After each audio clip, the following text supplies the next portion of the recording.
Pemirsa, pemilik toko emas di Tangerang, Banten menjadi korban hipnotis pasangan suami istri. Ya, pelaku membayar dengan tumpukan kardus dan membawa kabur perhiasan emas seberat 200 gram. Mas dia baru kebobolan sebanyak sama bapak itu juga nih. Mas 200 gram Harus tanggung jawab semuanya. 2 minggu. Wanita lansia ini tak berkutik saat diamankan pedagang pasar Jati Uwung, Kota Tangerang, Banten. Sebelumnya, bersama seorang pria diduga suaminya, wanita ini membeli perhiasan emas di toko Benua Jaya dengan transaksi pembelian hingga 500 juta rupiah. Sudah dari ini urusan polisi lah. Namun mengaku uangnya kurang. Pelaku pria beralasan harus mengambil sisa uang di rumah sambil membawa perhiasan emas sebanyak 200 gram. Sementara pelaku wanita tetap di lokasi. Lantaran lama tak kembali, korban curiga dan membuka kantong kresek berisi uang yang ternyata uang 100.000 hanya ada di bagian atas, sementara di bawahnya ditaruh 4 ikat potongan kardus. Pemilik toko emas menduga ia dihipnotis. Nah, itulah yang herannya, toko emas itu langsung ngasih aja emasnya, sementara dia di sebelahnya belum dibuka, dia percaya aja. Ya udah, pas sudah selesai bikin surat, pas mau dibayar, ini duitnya masih separuh lagi duitnya dijemput dulu pulang. Pelaku wanita kini diperiksa di Polsek Jati Uwung, sementara pelaku pria masih diburu polisi. Dari Tangerang, Banten, Sukron, iNews melaporkan. Pemirsa, sebuah rumah yang berada di kawasan Sawah Besar, Jakarta Pusat terbakar pada Sabtu malam. Ya, 2 orang tewas akibat peristiwa ini. Warga dan petugas pemadam kebakaran berjibaku memadamkan kobaran api yang terus membesar di sebuah rumah yang dijadikan tempat usaha wedding organizer di Jalan Raja Wali Selatan, Jakarta Pusat. Kobaran api mulai berhasil dipadamkan setelah 20 unit mobil damkar dan 80 personil dikerahkan ke lokasi. Usai berhasil dipadamkan, petugas menemukan 2 orang lansia, kakek dan nenek meninggal dunia di dalam bangunan yang terbakar. Diduga pasangan usia ini terjebak kobaran api hingga tidak bisa menyelamatkan diri. Kedua jenazah korban pun dibawa ke Rumah Sakit Cipto Mangunkusumo, Jakarta untuk dilakukan autopsi.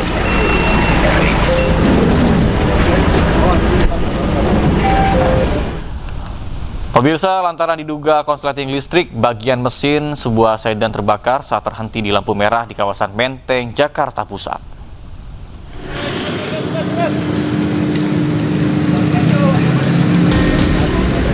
Sejumlah warga dan pengendara motor panik berlarian saat melihat sedan yang terbakar disertai ledakan di Jalan Hos Cokro Aminoto, Menteng, Jakarta Pusat, Sabtu malam. Mobil terbakar di badan jalan saat berhenti di lampu merah di tengah lalu lintas yang ramai. Kebakaran diduga karena korsleting listrik pada bagian mesin penyalur bahan bakar. Petugas damkar berhasil memadamkan api dalam waktu 15 menit, sementara pemuda pengemudi sedan menyelamatkan diri tanpa mengalami luka-luka. Di Jakarta, Rani Sanjaya, iNews melaporkan. Pemirsa, kecelakaan beruntun melibatkan sejumlah kendaraan terjadi di ruas jalan tol Ngawi Solo. Ya, duga sementara kecelakaan terjadi akibat supir kurang konsentrasi saat ada penyempitan jalan proyek perbaikan jalan tol.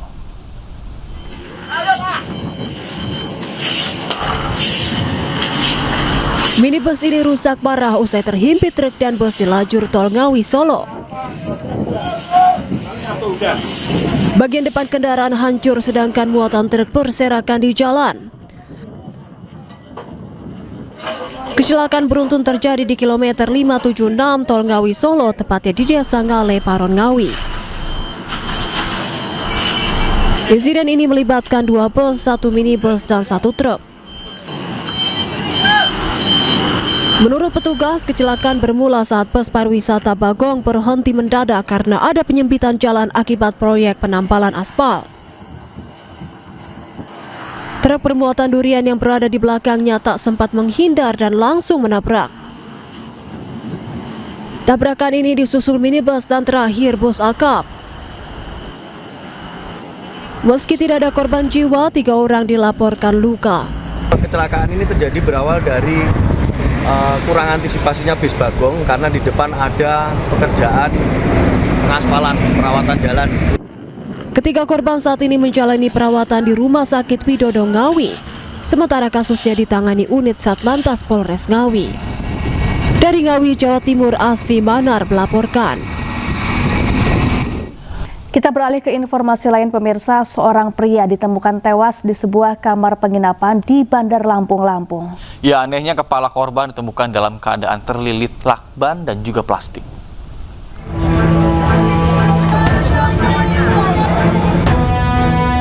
Warga Kelurahan Labuan Batu, Bandar Lampung, Lampung digegerkan penemuan jenazah pria dalam salah satu kamar indekos Minggu siang.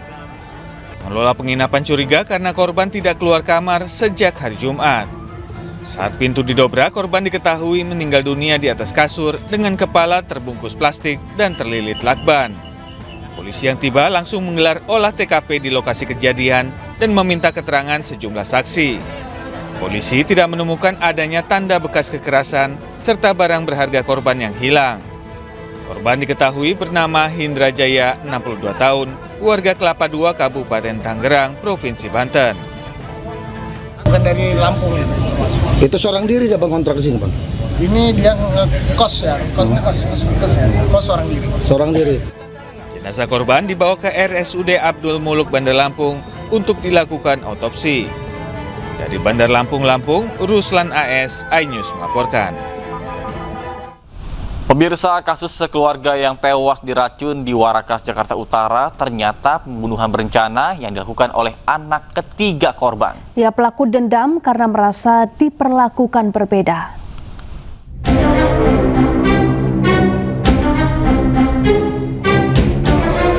Setelah melalui serangkaian penyelidikan dan pemeriksaan bukti forensik dari penemuan jenazah satu keluarga yang tewas dalam rumah kontrakannya di Jalan Warakas 8, Tanjung Priok, Jakarta Utara pada 2 Januari lalu, polisi menetapkan anak ketiga korban sebagai tersangka. Tersangka Abdullah Sauki Jamaluddin yang berusia 22 tahun tega melakukan pembunuhan berencana terhadap ibu, kakak, dan adik kandungnya. Tersangka menggunakan racun tikus dan kapur barus untuk melancarkan aksinya. Racun itu dimasukkan dalam panci teh, rebusan teh, kemudian direbus. Setelah itu menjelang beberapa lama setelah para korban itu tidur ya, atau tidak sadarkan diri, kemudian teh itu dimasukkan dalam muk. Kemudian teh tersebut yang sudah mengandung racun itu disuapkan menggunakan sendok ke mulut para korban. Pembunuhan berencana ini didasari oleh dendam pribadi. Pelaku merasa diperlakukan berbeda dari saudara lainnya dan kerap dimarahi oleh ibunya. Hingga akhirnya timbul niat melakukan pembunuhan. Pelaku sudah merencanakan dan ini semua hasil dari BAP tersangka. Dan tersangka sudah mengakui. Namun walaupun tersangka mengakui, kami tetap secara scientific dan investigation tetap melakukan penyidikan terkait dengan zat-zat yang mengakibatkan materi tersebut. Saya sudah sampaikan tadi bahwa semuanya terkait dan semuanya sudah firm, termasuk kejiwaannya juga normal, sehingga penyidik dengan tegas menyatakan bahwa tersangka inisial S ditetapkan sebagai tersangka. Sebelumnya pada tanggal 22 Januari 2026 ditemukan 3 orang dalam satu keluarga tewas lemas di dalam rumah kontrakannya di Warakas, Tanjung Priok, Jakarta Utara. Dari Jakarta, Sofyan Firdaus, iNews melaporkan. Pemirsa, 2 oknum polisi di Jambi berpangkat Bribda dipecat dari Polri karena terbukti meruda paksa remaja putri. Ya, keputusan tersebut diambil setelah keduanya menjalani sidang kode etik.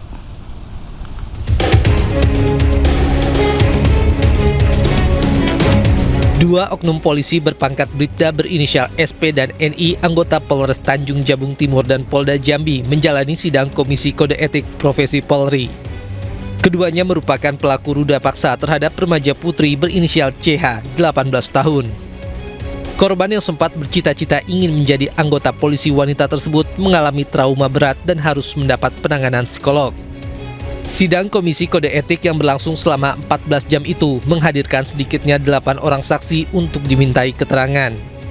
Komisi Kode Etik Profesi Polri menyatakan kedua oknum polisi tersebut terbukti melakukan perbuatan tercela yang mencederai kehormatan dan martabat institusi Polri. Atas pelanggaran tersebut, kedua oknum polisi itu disanksi pemberhentian dengan tidak hormat.